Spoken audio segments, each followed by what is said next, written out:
সুপ্রিয় ড্রাগন প্রেমী দর্শক, দেখুন আমি রয়েছে আমাদের ডিম ড্রাগন অ্যাগ্রো ফার্মে। দর্শক, এই যে দুটি ফল দেখতে পাচ্ছেন, আপনারা একটু অবশ্যই জানাবেন এই ফল দুটি কি বোল্ডার জাতের না অন্য জাতের। আমি কিন্তু এইগুলোকে বলে থাকি জাপানি জাম্বো রেড। দেখতে পাচ্ছ অনেককে এগুলো বোল্ডার বলে, তবে বোল্ডার নামে আমি আরেকটি জাতকে চিনি।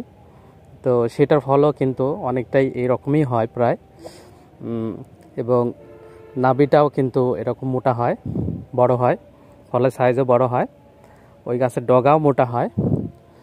আর ওই জাতটা এই জাত থেকে অবশ্য ভিন্ন। ওই জাতের ফল এখন নেই, কিন্তু এর আগে আমরা ওইটার ভিডিও দিয়েছি। ওই জাতটা আমি আলাদা করে পিলারে লাগিয়েছি, এটাও অনেক লাগিয়েছি, বাড়িয়েছি। তো যারা অভিজ্ঞ আছেন তারা অবশ্যই জানাবেন যে এটাই আপনারা বোল্ডার বলেন কি না। তবে আমি কিন্তু ওইটাকে বোল্ডার বলি, আর এইটাকে আমি জাপানি জাম্বো রেড বলি। এইটার বৈশিষ্ট্য হচ্ছে সিজনের শুরুতে এবং শেষে ফল কিন্তু থাকে, অন্য ফল না থাকলেও কিন্তু থাকে। আমার লাল জাতের ফলগুলোর মধ্যে কিন্তু আমি শেষের দিকে এই জাতের ফলগুলোই কিন্তু আমি বেশি পেয়েছি শেষের দিকে এসে। তো আমি এটাকে জাপানি জাম্বো রেড বলি। এবং অনেকে জানি না এটাকে বোল্ডার বলে কিনা, যারা অভিজ্ঞ আছেন অবশ্যই জানাবেন।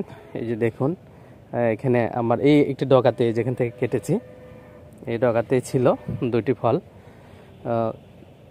তো যাই হোক জানাবেন। তবে জাতটা বাণিজ্যিক জাত। আর গাছের ডগা এই যে দেখতে পাচ্ছেন, ডগাটা এরকম হয়, আপনার রেড ভেলভেট এবং আপনার ভিয়েতনাম রেড থেকে ভিন্ন হয়।